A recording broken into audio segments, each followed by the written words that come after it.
President Xi Jinping leaves Beijing Thursday to attend the 14th Group of 20, G20, summit in Osaka, Japan, from June 27 to 29, at the invitation of Japanese Prime Minister Shinzo Abe.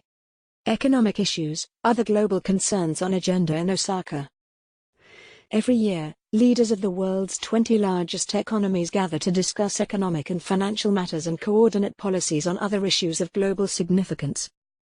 Jim O'Neill, chairman of Chatham House, a London-based international affairs think tank, said improved efficiency might be put on the agenda of this year's G20 summit, which will be held in Osaka, Japan, on Friday and Saturday. O'Neill, who coined the term BRIC for the emerging economies of Brazil, Russia, India and China when he was Goldman Sachs chief economist in 2001, since expanded to BRICS with the addition of South Africa, said improving efficiency is not easy, but the challenges are not insurmountable. It could be argued that all international bodies frequently struggle to be effective, never mind efficient, he said. The scale of the 2007-08 financial crisis seemed to bring the best out of the G20, O'Neill said. Many countries were happy to try to frame their monetary and fiscal policy response in a collective way, which allowed observers to comprehend the massive scale of their effort, he said. However, what to do when there is no imminent crisis making headlines all over the world? O'Neill asked. The G20, formed in 1999, brings together the most important industrialized and developing economies to discuss international economic and financial stability. Its annual summit, a gathering of G20 leaders that debuted in 2008, has evolved into a major forum for deliberating economic issues and other pressing global concerns. Bilateral meetings on the sidelines of the summit have occasionally led to major international agreements or underscored existing hostilities. It comprises 19 countries and the European Union. The countries are Argentina, Australia, Brazil, Canada, China, France, Germany, India, Indonesia, Italy, Japan, Mexico, Republic of Korea, Russia, Saudi Arabia, South Africa, Turkey, the United Kingdom and the United States. Because of their size, the countries' policies play a big role in determining the health of the global economy. Together, the nations of the G20 account for around 80% of global economic output, nearly 75% of all global trade and about 66% of the world's population. These figures have remained relatively stable, while the corresponding contributions for the G7, a smaller group of advanced economies, have shrunk as emerging markets take up a relatively greater share of the world's economy. Council of Foreign Relations staff members James McBride and Andrew Chatsky wrote in a backgrounder published recently on the website of the U.S. think tank. While some are skeptical about the G20's usefulness, they said, many observers point out that its membership is more representative of the current international balance of power than other blocs formed earlier like the G7, which came into being in 1976. The G20 initially focused on broad macroeconomic policy, but has expanded its ambit, McBride and Chatsky wrote.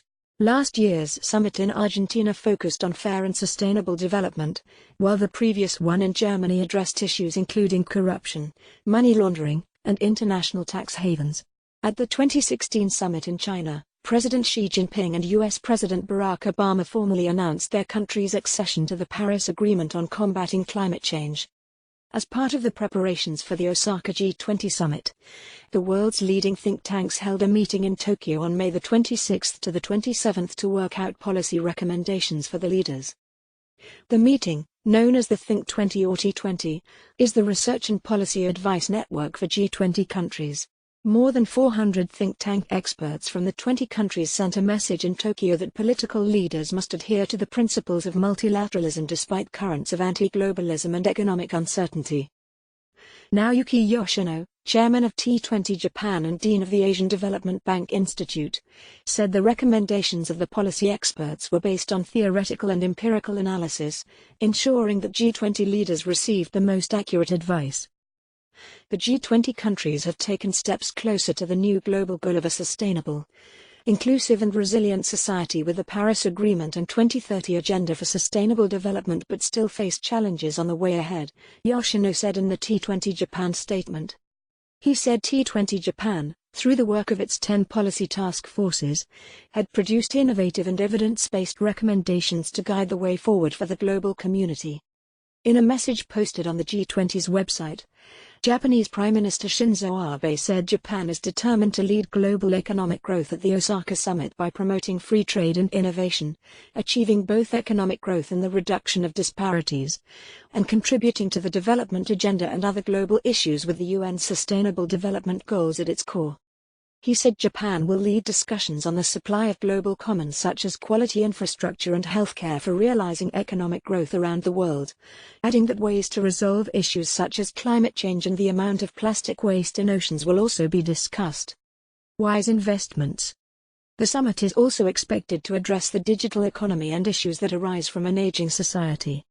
Nicholas Stern, chairman of the Grantham Research Institute on Climate Change and the Environment at the London School of Economics, said the most important issue for G20 leaders in Osaka is how to generate sustainable and inclusive economic development and growth across the world over the coming decades. Stern, who is also co-chair of the Global Commission on the Economy and Climate, said G20 nations can safeguard against one potentially important element in future financial crises by prioritizing wise investments in the transition to zero carbon and climate-resilient growth and development, adding that an inadequate, slow or badly managed transition could destabilize economies, slow or reverse growth, and severely damage the environment.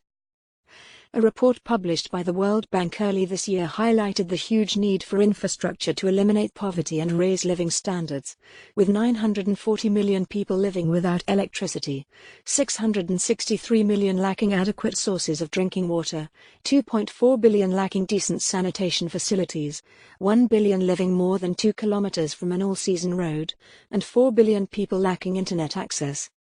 It found that the spending of developing countries on infrastructure was mostly in the range of 3.5% to 5% of GDP, and they should be able to build the infrastructure necessary to realize the SDGs through investment equivalent to about 4.5% of GDP.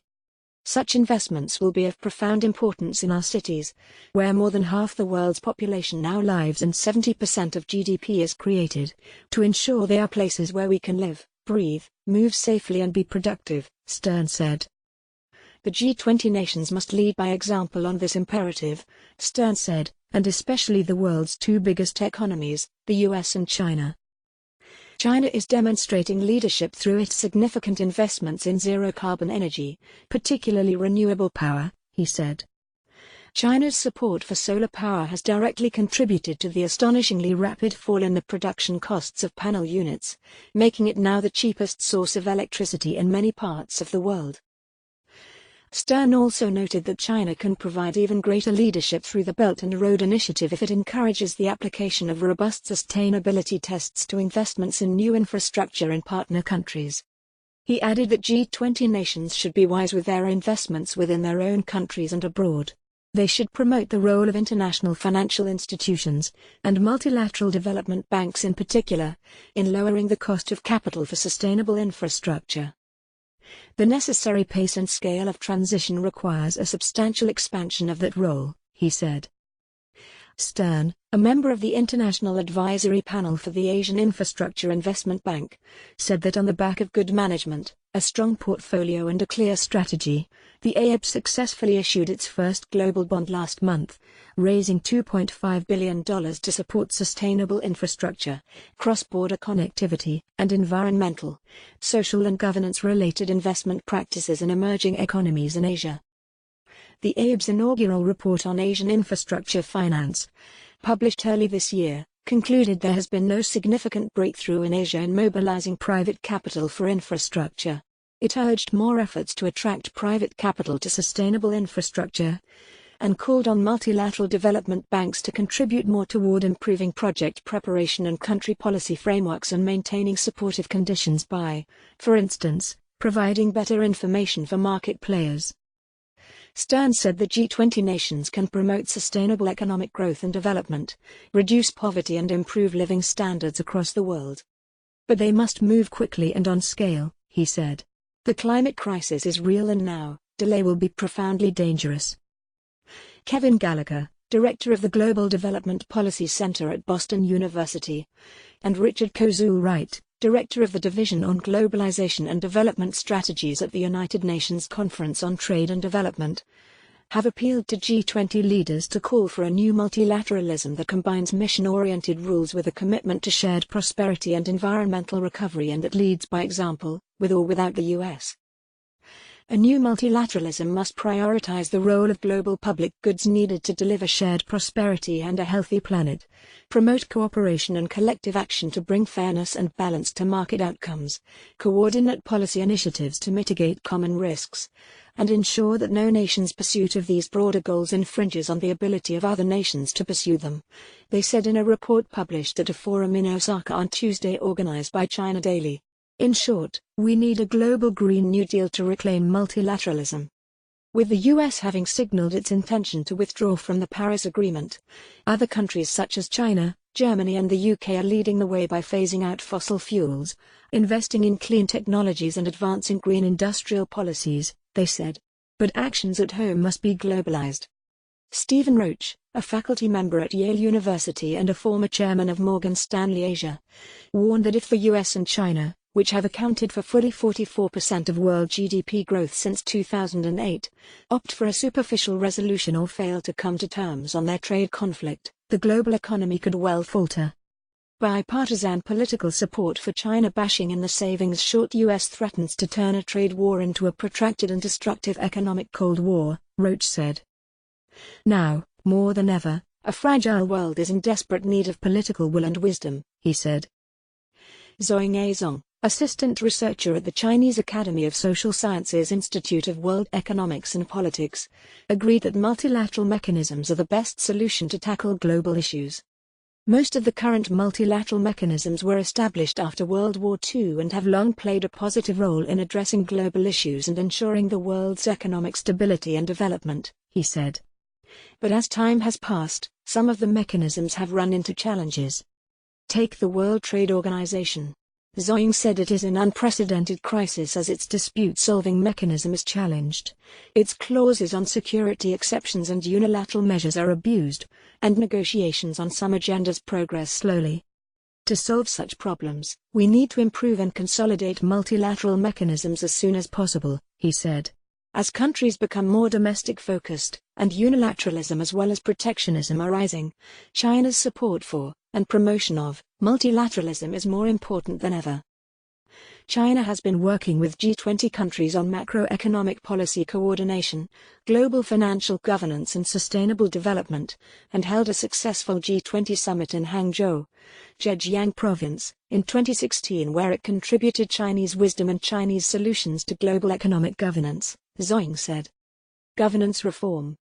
China supports highly professional, representative and influential international organizations such as the International Monetary Fund, the World Bank and the WTO, as they are important pillars of the world's economic stability and development, he said, and also supports their efforts to reform their governance structures and improve their capabilities to play a more positive role in the global economy.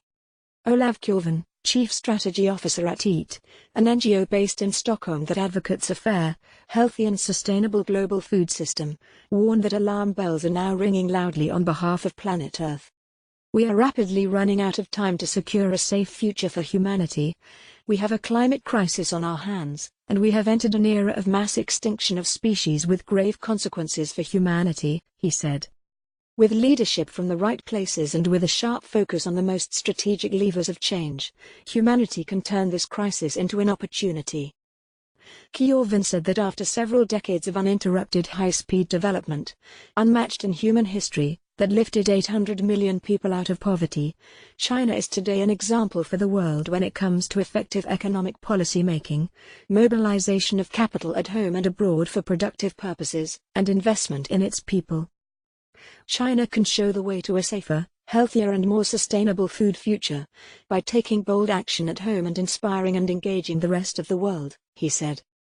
Chinese President Xi Jinping's call for building a community with a shared future for mankind can and should involve getting it right on food, guided both by what science is now telling us loud and clear and the wisdom inherent in Chinese food culture and traditions.